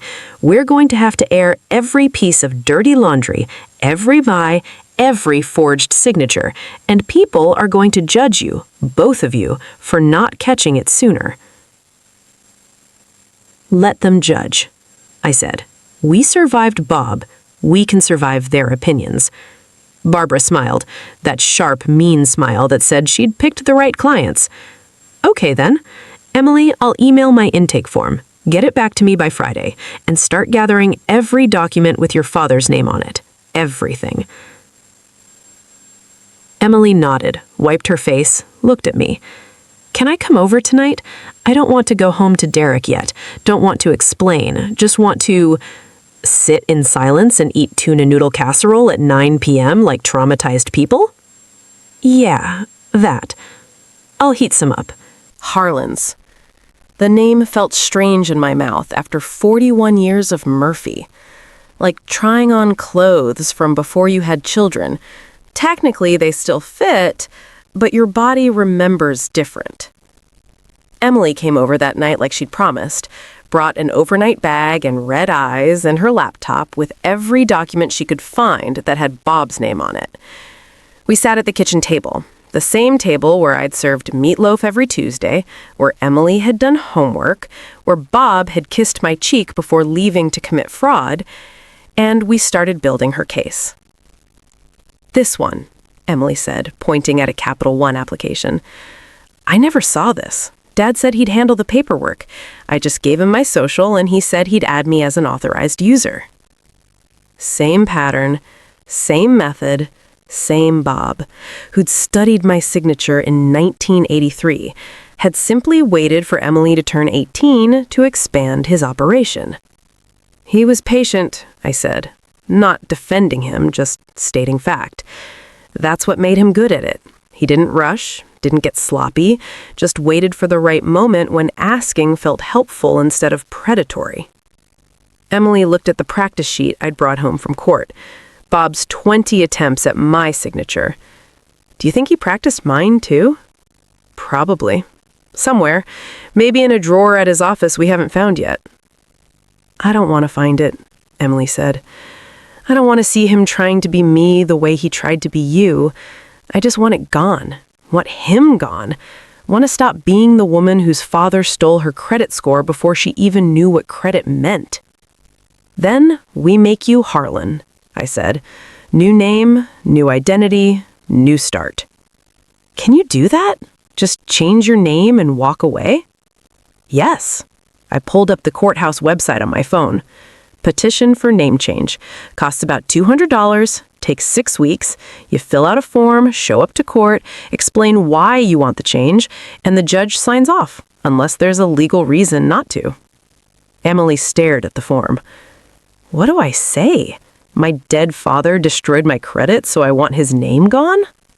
You say whatever you need to say. But Emily, I waited until she looked at me, this isn't running away. This is choosing who you are after the worst thing happens. Bob took Murphy from me. I'm taking it back by leaving it behind. Beat. When are you filing? Tomorrow, I said. First thing, 9 a.m. Courthouse opens at 8. I'll be there at 7:59 with my petition and $200 cash and a statement that says I'm reclaiming the name I had before I married a criminal. Can I come with you? I'd like that. Sound, pages turning, quiet work, mother and daughter. We spent 3 hours that night organizing Emily's case. Every document, every signature, every date and amount and forged initial. built a timeline that looked exactly like mine, just compressed. 5 years instead of 41, 37,000 instead of 300,000, but the same pattern, the same theft disguised as care. Around midnight, Emily fell asleep on the couch. I covered her with the Afghan I'd crocheted in 1987, back when I'd thought Bob was protecting me, back when Tuesday rituals felt like love instead of crime scenes. Watched her sleep the way I'd watched her as a baby, thinking about futures that were supposed to be safe. But safety was a lie. Safety was what men like Bob sold us, so we wouldn't check the papers. Sound. Morning. Courthouse. Official business. 7:55 a.m. Courthouse steps. Cold January morning. Same cold that had been there the day Bob died in the Walmart parking lot. The day everything started, ending, and beginning. Emily and I walked in together. She'd filed her petition too. 2 Murphys becoming 2 Harlans in courtroom 3 on 9 a.m. on a Wednesday that should have been ordinary, but felt like resurrection. Judge Chen was younger than Marino, maybe 40, efficient. He looked at my petition, looked at me, and said, "Reason for name change?" "Reclaiming my identity after my husband's death," I said. Clean, simple, true, without being pitiful. "Any outstanding debts or legal issues tied to your current name?" "All were voided by Judge Moreno last week. Fraud case. I have the order here." I saw. Judge Chen signed the petition, just like that. Pen on paper. "You're officially Maggie Harlan as of today. Congratulations." Congratulations. Like I won something instead of escaped something. But maybe that was the same thing. Emily's turn. Same judge, same question. "Reason for name change?" Following my mother's lead, stronger than I expected, and separating myself from my father's crimes. Judge Chen looked at her longer, read her petition more carefully. "You're 34, your father recently deceased, fraud case pending on credit cards opened in your name, is that correct?" "Yes, Your Honor." "And you believe changing your name will help?" Emily straightens. "I believe keeping his name will kill me. Raw. Honest. Not physically, but the kind of death where you're still breathing but you've stopped being yourself. My father did that to my mother for 41 years. I'm not letting him do it to me for 41 more." Judge Chen signed. "You're Emily Harlan now. Good luck." Sound. Courthouse steps. Outside. Breathing. We stood on the courthouse steps holding our certified name change orders, official documents that said we were different people now, that Murphy was finished, that we'd survived and chosen to be survivors instead of victims. "How do you feel?" I asked Emily. Lighter and terrified, like I just jumped off something tall and I'm not sure I'm flying or falling. "Both," I said. "It's always both at first." Sound transition. Weeks passing, montage feel. The next 6 months were reconstruction. Not the easy kind where everything gets better immediately and you laugh about it later. The hard kind. The kind where you wake up at 3 a.m. thinking about every Tuesday you didn't check, every document you didn't read, every moment you chose trust over verification. Emily's case settled out of court. The bank saw the pattern. Same loan officer, Dennis Clausing, who had enabled Bob's fraud on me, had also processed Emily's applications without calling her to verify. They voided 3 of the 4 cards. The 4th, Capital One, fought harder, took depositions, made Emily prove she didn't know what she was signing, made her relive every moment her father had asked for information, and she'd given it, because fathers don't steal from daughters, except when they do. By June, Emily's credit score was 680. Mine was 742. Both of us building back from destruction. Both of us Harlans now. Both of us learning to sign our reclaimed names on bank applications and rental agreements and credit card receipts. Getting used to the loops and curves that had been ours before Bob, that were ours again after Bob. Sound. House. Quiet evening. 1 year later. I'm sitting in my house. My house, the one I paid off in 2019, the one that's titled to Maggie Harlan now, and I'm thinking about Rita. Called her last week, told her I won, told her Emily won too, told her we were Harlans now, and our credit was rebuilding, and we kept the house and our sanity, and sometimes each other. Rita cried. Actual tears. "You're the first one," she said. "The first one who fought and won. Everyone else I warned, they either didn't believe me or they fought and lost. You won." "I got mean," I told her. "Good. Stay mean. It suits you."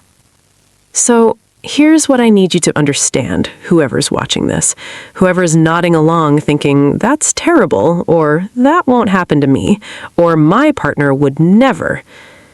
Your partner would never until they do. Trust is sacred until it's weaponized. Marriage is partnership until you realize you've been a supporting character in your own financial destruction for decades. Lean forward. The Tuesday ritual isn't always Tuesday. Maybe it's Friday when your partner handles the bills behind closed doors. Maybe it's monthly when the statements come in their email, not yours. Maybe it's the passwords you don't have, the accounts you've never seen, the "don't worry about it, babe, I've got this" that sounds like protection but might be erasure. Maybe it's the way they ask for your social security number to help your credit, and you give it because parents help children, spouses help spouses. Family means trust, and maybe trust is the trap. Beat. I'm not telling you to divorce your partner. I'm not telling you to become paranoid or audit every transaction or stop believing in love. I'm telling you to check the papers. Pull your credit report, all 3 bureaus. It's free once a year. Look for accounts you didn't open, signatures you didn't make, debts that appeared while you were busy trusting. Ask to see the bank statements, not because you don't trust, but because you do. You trust yourself enough to verify that trust is earned, not assumed. Get your own bank account, your own credit card, your own paper trail that belongs to you and you alone. Not because marriage is supposed to be separate, but because identity should never be communal property. Voice drops.